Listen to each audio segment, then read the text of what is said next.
What's up, everybody? Dual666 here, waiting until the very last moment of November, like I tend to do.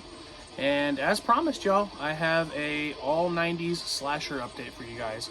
Almost to the end of the year, we're going to go to early 2000 slashers next month. Maybe a couple other things, but we'll see. This is the main video I do besides all the live footage every month, so bear with me, y'all.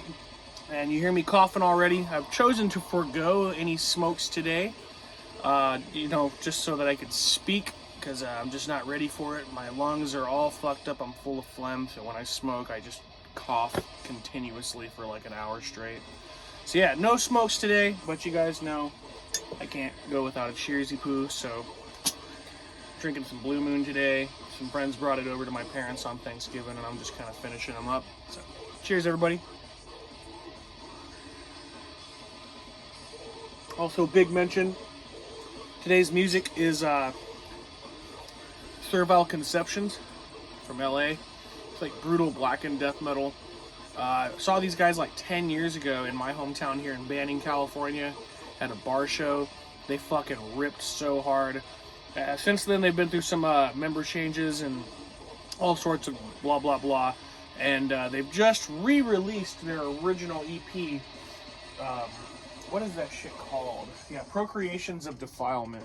It's like remixed now. Sounds a bit better than the version I own on CD. And then yeah, I got this new sick ass shirt, Dreams Woven in Entropy. Dope ass fucking song. But yeah, I just wanted to mention them. They are the musical guest today, the soundtrack. And it is a little loud, so I'm gonna turn it down. So I know you guys want to be able to hear me talk. So yeah, not a huge update today, guys, so we're just going to get right into it, take our time with a couple films, and yeah, let's go, guys. This first one here is a this is an Arrow release of Deadly Manor from 1990, and Jose Ramon Lares did this. He did Edge of the Axe and some other stuff as well. When it comes to late 80s, early 90s slashers, things were really starting to get kind of watered down, and this is definitely a watered down flick. There's a few good kills, but a lot of violence happens off screen.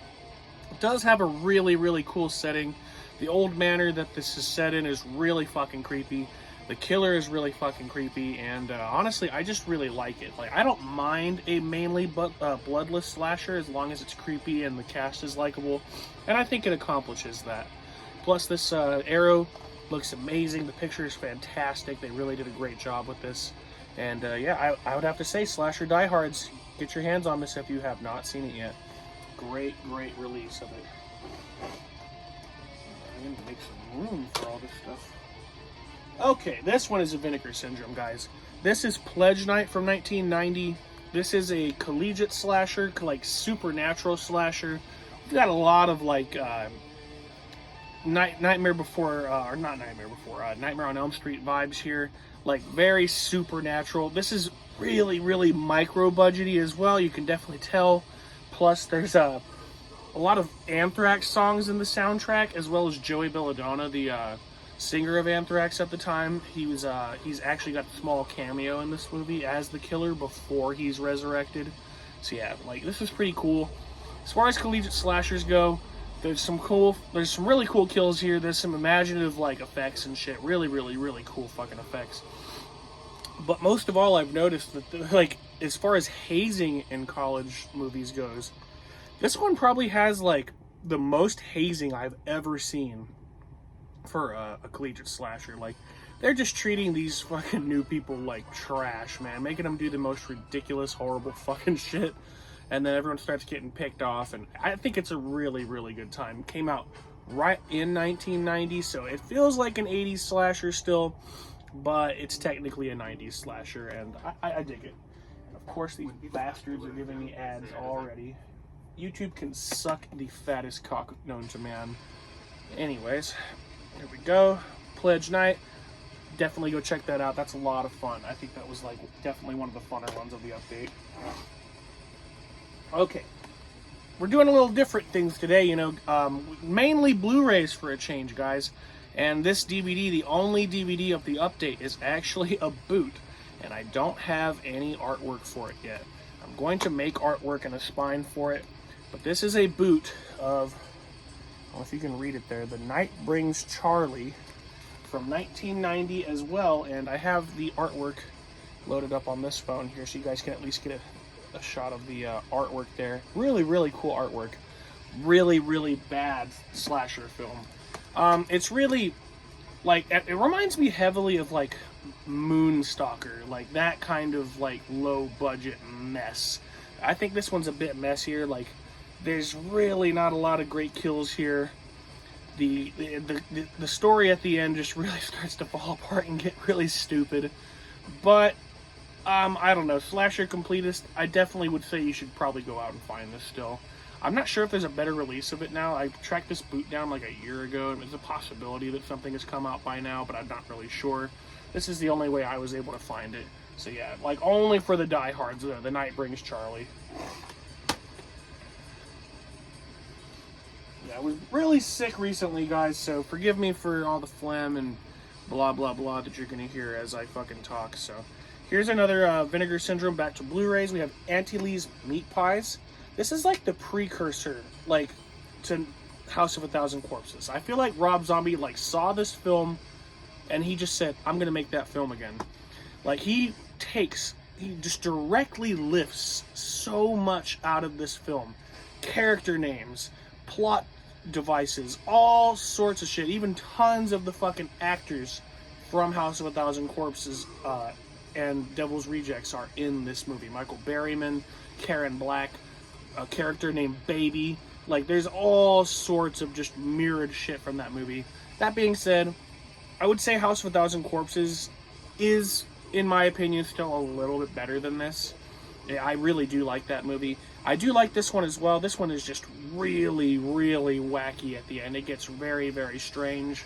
The black humor is just, like, unreal. Like, fucking pitch black at times. So tread lightly. It is a fun little comedy slasher sort of deal, so do with that information what you will. But I thought Karen Black was fun in it. I thought the cast was pretty fun, despite how no name they were. And I think there's even like an adult actress in this. I can't remember what her name was, but yeah, this is basically like the precursor to House of a Thousand Corpses. It's just not quite as well made, but still fun. I really enjoyed visiting it. Vinegar Syndrome did a great job cleaning it up. So yeah, check it out. More for the diehards. Alright, this one is just like an actually really, really good and fun slasher. This is a Code Red of Happy Hell Night. I've already bought the DVD of this, so I'm not going to talk too much about it. It's set on Halloween, or at least like around Halloween and then on Halloween, like during a Hell Night party. Yeah, another collegiate slasher, like on campus and off campus, but like a lot of good stuff taking place on campus. There's some really depraved sexual shit going on here as well. And yeah, I think the killer is just really, really cool looking. And for a supernatural slasher, it doesn't really delve too much into supernatural effects and stuff. He's just a strange supernatural killer. And he has one-liners that are delivered so coldly and just like, I don't know, just it's so funny. Like, the very last thing in the movie is him taking somebody away and like saying another one-liner. And I think it's a lot of fun. Soundtrack is okay. It's kind of punkish. Yeah, and this came out in '92. This is definitely like one of the better ones of the update. I would say, even if you're not a slasher completist, if you like horror films in general, this is just a lot of fun. Happy Hell Night. Okay, guys, a few more here. We have a Vestron Video double feature. This is the Dentist collection with the Dentist 1 and 2. It's pretty cool, reflective artwork there, and then same artwork in here, just non-reflective. I wonder if there's usually not for Vestron. Yeah, there's no different artwork, but it does come on 2 different discs. A lot of times double features will come on 1 disc, but yeah, it's separate here. These were made by Brian Yuzna, and he did like Society and Silent Night, Deadly Night 4, and all sorts of really weird films.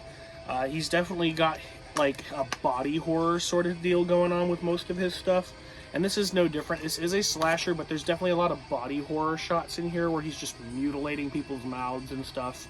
I would really say like the first one is definitely better.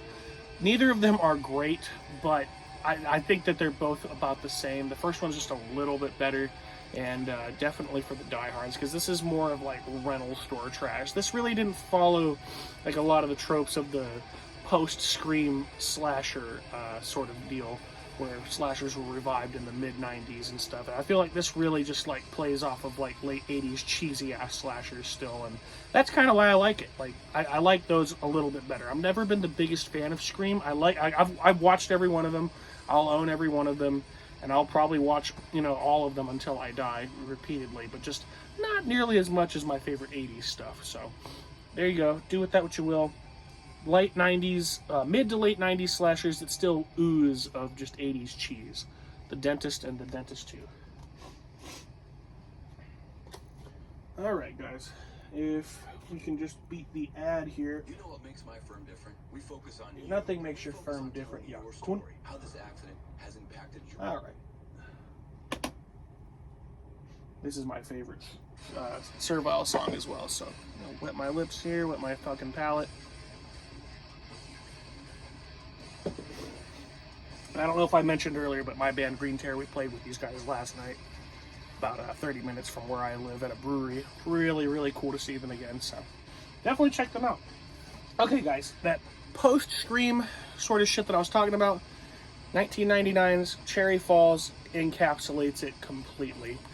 This really just digs into that 90s like tone. It's very, very similar to Scream. It's very similar to like most late 90s slashers. Like, it just goes for that sort of that kind of vibe, I would say. The kills here are really ruthless as well. They're well done. This is definitely like a pretty well-made movie. Probably the best made looking movie like in the update. But because it's not really what slashers are all about for me, it falls a little flat on the nostalgia factor. I've just never been a big fan of 90s slashers. Like, in comparison to 80s slashers, those will always be my favorite. But this is really, really well done, like I said.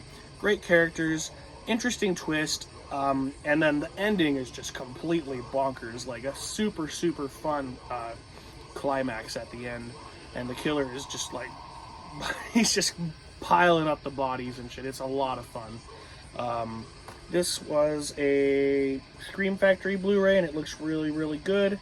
And yeah, this might be one of the last slashers of the 90s as well, because this came out right at the cusp of 2000. And yeah, I like it a lot. So definitely check that out if you are a slasher completist, because it's very well done. It's just kind of a Scream ripoff. It is what it is. And that's going to do it, guys. I'm going to keep it pretty brief. I will be back soon to do my early 2000s slashers, which I'm actually a little more excited to do than this one. I actually really dig early 2000s slashers a little more than 90s typically.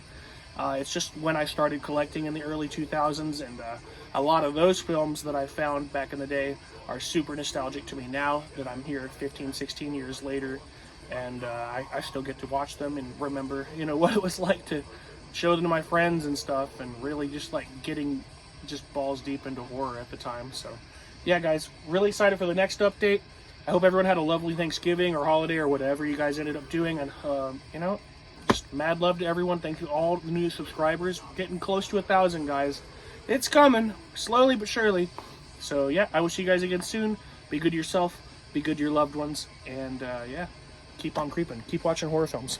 Mad love, everybody. Take it easy.